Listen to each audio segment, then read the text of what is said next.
আমাদের আসলে পাইলোনেফ্রাইটিসের basic mechanism previous ক্লাসে আমরা পড়াই ফেলছি। সো এই ক্লাসে পার্টিকুলার আমরা আসলে অ্যাকিউট অ্যান্ড ক্রনিক পাইলোনেফ্রাইটিস নিয়ে একটু কথা বলতে চাই। বাট আসলে আমি যা বলবো পুরোটাই সত্যি কথা বলতে সেটা একটু কাইন্ড অফ রিডিং পড়ার মতো এই টপিক। এখানে যা আছে এটা খুব সিম্পল একটা জিনিস, তো এটা আমি আসলে লিখে আর সময় নষ্ট করতে যাচ্ছি না, বরং আমি একদম টু দ্য পয়েন্ট আসলে এখানে কিছু পয়েন্ট আসলে দেখাই দিতে চাই। সো এটা আমরা অলরেডি আলোচনা করে ফেলছি যে পাইলোনেফ্রাইটিসটা আসলে কীভাবে আসে। সো যখন আসলে অ্যাকিউট পাইলোনেফ্রাইটিসের আলাপ আমরা বলি, এখানে একটা সাপারেটিভ ইনফেকশনের কথাই বলা হয়। মেজরিটি অফ দ্য টাইম সেখানে bacterial infection, but some other time fungal infection বা মাইক্রোব্যাকটেরিয়াল ইনফেকশনও থাকতে পারে, বা কিছু জায়গায় ভাইরাল কজও থাকতে পারে। সাধারণত পাইলোনেফ্রাইটিসটা কীভাবে হচ্ছে, আইদার একটা হেমাটোজেনাস স্প্রেডে ইনফেকশনটা ছড়ায় গেছে, অথবা একটা অ্যাসেন্ডিং ইনফেকশনটা হচ্ছে, এবং অ্যাসেন্ডিং ইনফেকশন হইতে গেলে একটা ভেসিকিউ ইউরেটেরাল রিফ্লাক্স আসলে থাকতে হবে। সো ভেসিকিউ ইউরেটারাল রিফ্লাক্স এই জিনিসটা আসলে ম্যান্ডেটরি যদি অ্যাসেন্ডিং ইনফেকশন হইতে হয়। তাহলে এই ঘটনাটা আমরা ব্যাকগ্রাউন্ডে পাই। এখন কথা হচ্ছে, যখন কোনো একটা পেশেন্টের অ্যাকুট পাইলোনেফ্রাইটিস হয়, এটা আসলে একটা কনটেক্সট ছাড়া হয় না, এটার পেছনে একটা ব্যাকগ্রাউন্ড থাকে, একটা কনটেক্সট থাকে, বা একটা অ্যাসোসিয়েশন আমি অ্যাটলিস্ট খুঁজে পাই majority of the case. So এখানেও আমরা আসলে কিছু অ্যাসোসিয়েশন খুঁজে পাই, যেমন একটা ইউরিনেটারি একটা অবস্ট্রাকশন আমরা আসলে এখানে এক্সপেক্ট করি। সেটা কনজেনিটাল হইতে পারে, সেটা অ্যাকোয়ার্ড হইতে পারে। অ্যাকোয়ার্ডটা আসলে আমরা খুব কমনলি দেখা যাচ্ছে যে আইদার সেখানে একটা স্টোন ছিল, অথবা benign enlargement of the prostate ছিল, অথবা কোনো একটা টিউমার ছিল। সাধারণত এরকম একটা প্রেজেন্টেশন থাকে। এবং আমরা এই আগের ক্লাসেও বলেছিলাম যে ইনস্ট্রুমেন্টাইজেশন বা ক্যাথেটারাইজেশন একটা রোল থাকে। সো নর্মালি আসলে দেখা যাচ্ছে যে যাদের আসলে ইউরিনারি ক্যাথেটার আমরা আসলে 3 দিনের বেশি রাখি, তাদের ক্ষেত্রে পাইলোনেফ্রাইটিস হওয়ার রিস্ক খুবই বেশি। এবং অ্যাকচুয়ালি ইউরোলজির যে প্রোটোকলগুলো ফলো করা হয়, ওরাও আসলে 3 দিনের বেশি ক্যাথেটার সহজে রাখতে চায় না। এখন ইনস্ট্রুমেন্টাইজেশনের ব্যাপারটা এরা ইউরোলজিস্টরাই সবচেয়ে বেশি ব্যবহার করে।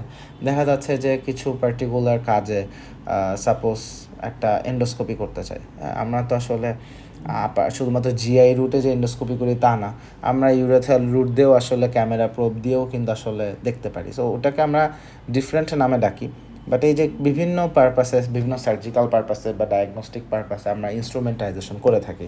সো এগুলো প্রত্যেকেই হচ্ছে একদম ডিরেক্টলি ইনফেকশনটা আসলে স্প্রেড করে দেয়। তারপরে ভেসিকো ইউরেটেরাল রিফ্লাক্স। এখন রিফ্লাক্সের ক্ষেত্রে ঘটনা হচ্ছে এইটা অ্যাকোয়ার্ডও হইতে পারে, কনজেনিটাল হইতে পারে। সাধারণত এটা আমরা প্রিভিয়াস ক্লাসেই বলেছি যে যদি কোনো একটা পেশেন্টের স্পাইনাল কর্ডে ইনজুরি থাকে, সেখান থেকে আসলে অ্যাটনিক ব্লাডার হয়ে রিফ্লাক্সে আসতে পারে। আবার যেখানে পেশেন্টের আমরা কনজেনিটাল ডিফেক্ট দেখি, এখানে দেখা যাচ্ছে ভালভুলার ইনকম্পিটেন্সি থাকে, বাচ্চাদের ক্ষেত্রে সেটা একটু বেশি দেখা যায়। প্রেগনেন্সিতে এটা খুবই কমন। প্রেগনেন্সিতে আমরা আসলে ইউটিআইটাও কমনলি দেখি, এবং সেখানে রিফ্লাক্সও হয়, এবং সেখানে খুব সহজে পাইলোনেফ্রাইটিস। সো প্রেগনেন্সি একটা হিউজ রিস্ক ফ্যাক্টর।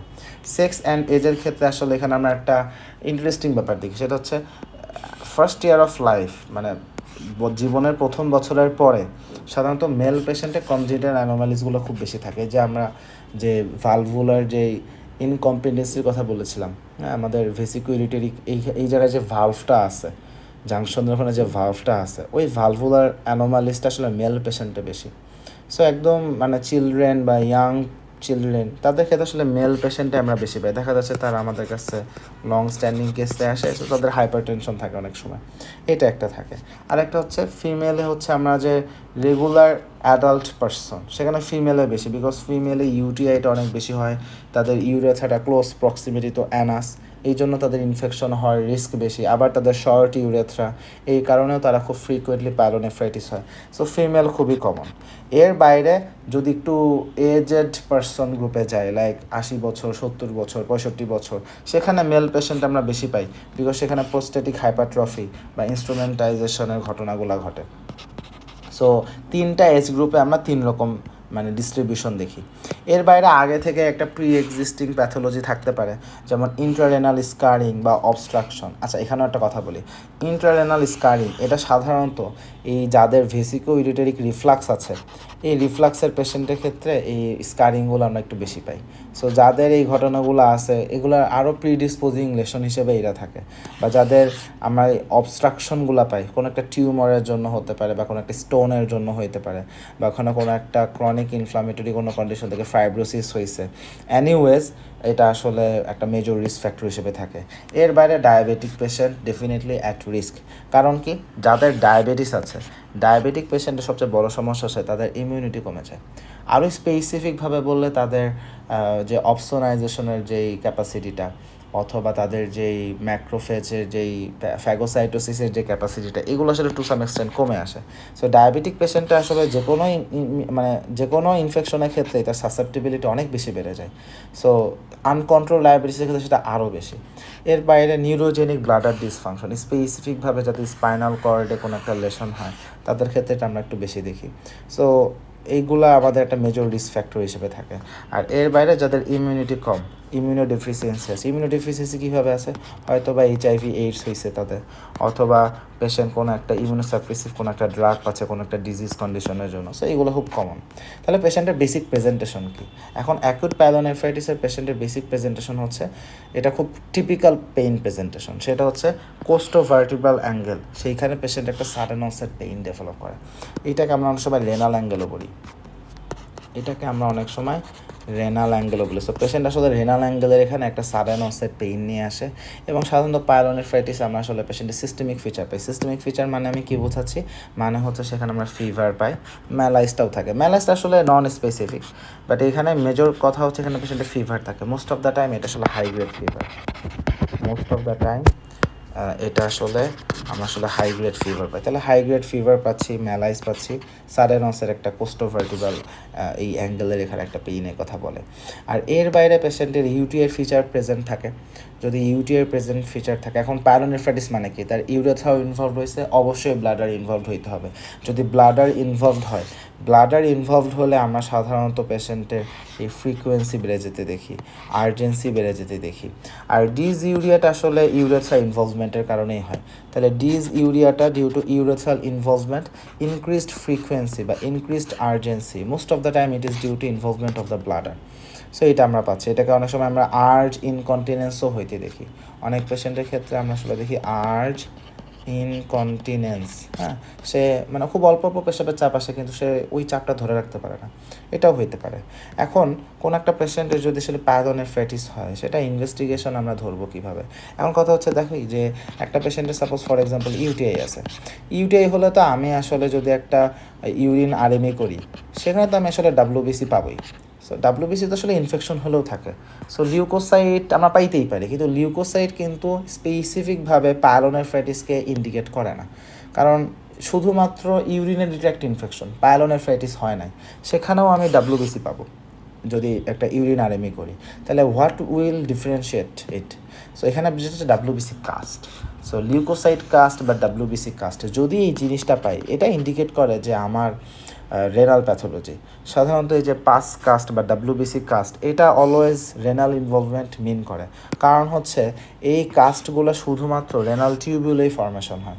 তাহলে একটা পেশেন্টের শুধু ইউটিআই আছে, পেশেন্টের রেনাল ইনভলভমেন্ট হয় না, জাস্ট ইউরেথ্রা ইনভলভ অথবা সর্বোচ্চ ব্লাডার ইনভলভ, ইউরেথ্রাইটিস বা সিস্টাইটিস পর্যন্তই হয়েছে, রেনাল ইনভলভমেন্ট নাই, সেখানে আমি ডাব্লিউবিসি কাস্ট পাবো। কিন্তু এই লিউকোসাইট কাস্ট, এখানে আমি শুধু ডাব্লিউবিসি পাবো। বাট যেটা যে লিউকোসাইট কাস্ট শুধুমাত্র রেনাল ইনভলভমেন্ট হলেই হবে। সো পাইলোনেফ্রাইটিসের এখানে যদি কোনো একটা পয়েন্ট আমার আসলে লাইক সিগনিফিক্যান্ট হয় বা যেটার স্পেসিফিসিটি বেশি, সেটা হচ্ছে ডাব্লিউবিসি কাস্ট। তাহলে এটাকে আমরা দেখবো, এবং ডেফিনেটলি আমাকে একটা কালচার করতে হবে। So urine culture. সো একটা পেশেন্টের যদি আসলে পাইলোনেফ্রাইটিস আমরা সাসপেক্ট করি, আমরা পেশেন্টের কী ইনভেস্টিগেশন করতে চাই? আমরা সাধারণত একটা পেশেন্ট এখানে সিবিসি করব, ইউরিন আরএমই করব, এবং এখানে আমরা ইউরিন সিএস করব, urine for culture and sensitivity. So urine আরএমইতে আমি কী পাচ্ছি? ডাব্লিউবিসি এবং ডাব্লিউবিসি কাস্ট, এবং ডাব্লিউবিসি কাস্ট এখানে আমার রেনাল ইনভলভমেন্টটাকে মানে ইন্ডিকেট করে। ইউরিন কালচার অ্যান্ড সেন্সিটিভিটি আমরা কেন করবো? কোন অর্গানিজম দিয়ে হচ্ছে সেটাকে আইডেন্টিফাই করার জন্য। সিবিসিতে আমরা ডাব্লিউবিসি কাউন্ট বেশি পেতে পারি, এটাও হইতে পারে। আর যদি হেমাটোজেনাস ইনফেকশন আমরা যদি সাসপেক্ট করি, সেখানে আমরা ব্লাড কালচারও করতে চাই। আচ্ছা, তাহলে এইটা হচ্ছে আমাদের তাহলে বেসিক হিসাব। এখন এই পেশেন্টের ম্যানেজমেন্ট কী? ম্যানেজমেন্ট আসলে অ্যান্টিবায়োটিক থেরাপিতে আসলে আমরা ট্রিটমেন্ট প্রোটোকলগুলো যেগুলো আছে সেগুলোকেই আসলে ফলো করি। সাধারণত বাংলাদেশের ক্ষেত্রে আমরা ইউটিআই হলে সিপ্রোফ্লক্সাসিন বা এই ধরনের এজেন্টগুলো দিয়ে থাকি, বা ডেভিডসনের যে গাইডলাইনগুলো ফলো করা হচ্ছে, সাধারণত এই আমরা অ্যান্টিবায়োটিক থেরাপিটা আসলে ইউজ করি।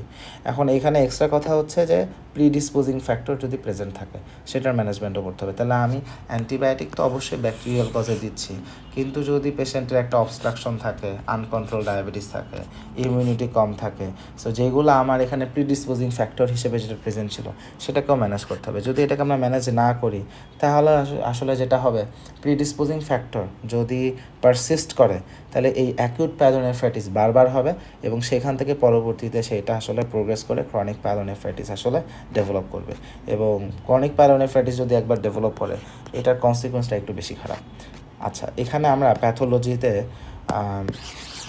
কি পাই, আমরা হিস্টোপ্যাথোলজি যদি করি, এখানে if you look at this, এখানে আসলে যে ইনফ্লামেটরি সেল এরকম অ্যাগ্রিগেট আমরা দেখতে পাচ্ছি এবং এটা কাইন্ড অফ একটু গুচ্ছভাবে হয়েছে, ইউনিফাইডভাবে না। সো এই যে আমরা এখানে নিউট্রোফিল এক্সুডেটটা দেখি, সো আসলে রেনাল টিউবিউলসের মধ্যে এক্সুডেটটা দেখা যায়। আমি আর একটু ভালো করে মার্কিং করে দিই। সো এই যে এখানে যে সাদা একটা মার্জিনের মতো হয়ে আছে, এই সাদা যে মার্জিনটা দেখা যাচ্ছে এইটা হচ্ছে আমার রেনাল টিউবিউল এবং রেনাল টিউবিউলের মধ্যে আমরা হচ্ছে এই যে নিউট্রোফিলগুলো দেখতেছি। সো এইটা এখানে খুব ইম্পর্টেন্ট। আবার রেনাল টিউবিউলের বাইরে যে ইন্টারস্টেশিয়াম যেটা আছে, এই ইন্টারস্টেশিয়ামের এখানেও কিন্তু আমি কিন্তু ডাব্লিউবিসি দেখতেছি। তাহলে ইন্টারস্টেশিয়াল আমাদের ইনফ্লামেশন হচ্ছে এইটা, আর টিউবিউলসের মধ্যেও আমার নিউট্রোফিল এক্সুডেট আছে, সেটা এটাকে ইন্ডিকেট করে। সো এই দুইটা জিনিস আমার হচ্ছে আসল। তাহলে আমি যদি মরফোলজিতে আসি, সো মরফোলজিতে আমরা আসলে কী আসলে এখানে এক্সপেক্ট করি, তাহলে ওয়ান বাই ওয়ান আমি একটু বলি। সো এক হচ্ছে এখানে প্যাচি ইন্টারস্টিশিয়াল সাপোরেটিভ ইনফ্লামেশন থাকে, ইন্ট্রা টিউবুলার অ্যাগ্রেগেট অফ নিউট্রোফিল থাকে, আর টিউবুলাইটিস পাবো, কিছু টিউবুলার ইনজুরি পাবো। এখন অ্যাকিউট পাইলোনেফ্রাইটিসের ক্ষেত্রে আমরা কী কমপ্লিকেশন পাবো, that's the next question. So আমরা 3 রকম কমপ্লিকেশন পেতে পারি। একটা হচ্ছে প্যাপিলারি নেক্রোসিস, পায়োনেফ্রোসিস, পেরিনেফ্রিক অ্যাবসেস। এই 3টা শব্দ আমার মনে হয় আমাদের for MBBS level that's enough for us. তাহলে এখন এবার আসি যে পেশেন্টের chronic pyelonephritis and reflux nephropathy. এখন ক্রনিক পাইলোনেফ্রাইটিস আসলে তখনই হয় যখন আসলে আমরা দেখি যে অ্যাকিউট পাইলোনেফ্রাইটিস বারবার হচ্ছে। সেটা কখন হচ্ছে, যখন প্রিডিসপোজিং ফ্যাক্টর সেখানে প্রেজেন্ট ছিল। এখন ক্রনিক পাইলোনেফ্রাইটিসের বৈশিষ্ট্য কী, তার মানে এখানে ক্রনিক ইনফ্লামেশন আছে। এবং ক্রনিক ইনফ্লামেশনের ফিচার কী, ক্রনিক ইনফ্লামেশনে অবশ্যই ফাইব্রোসিস হবে। যেখানেই ক্রনিক ইনফ্লামেশন থাকবে সেখানে আমরা আসলে ফাইব্রোসিস এক্সপেক্ট করি, as a part of filling সেখানে আসলে ফাইব্রোসিস হয়। সো এই ফাইব্রোসিসটা আসলে কোথায় হবে? এখন আমাদের যে রেনাল টিউবিউলস যেগুলো আছে সেখানেও ফাইব্রোসিস হয়, দ্যাটস ট্রু। কিন্তু ক্রনিক পাইলোনেফ্রাইটিস সেইটার জন্য স্পেসিফিক কোনো কিছু আছে কিনা, উত্তর হচ্ছে হ্যাঁ। আমাদের যে রেনাল ক্যালিসেস এবং রেনাল পেলভিস, এই দুইটার ইনভলভমেন্ট ইটস ভেরি ইউনিক। কারণ রেনাল ক্যালিসেস যে ইনভলভমেন্ট এটা আসলে সব জায়গায় হয় না, একদম হাতে গোনা 1-2টা জায়গাতে আমরা পাবো। কারণ এই যে আমাদের টিউবুলো ইন্টারস্টিশিয়াল যে অল্টারেশন, রেনাল টিউবিউল, রেনাল ইন্টারস্টিশিয়াম, এখানে অনেক ডিজিজের কারণে আসলে আমরা চেঞ্জেস পাইতে পারি।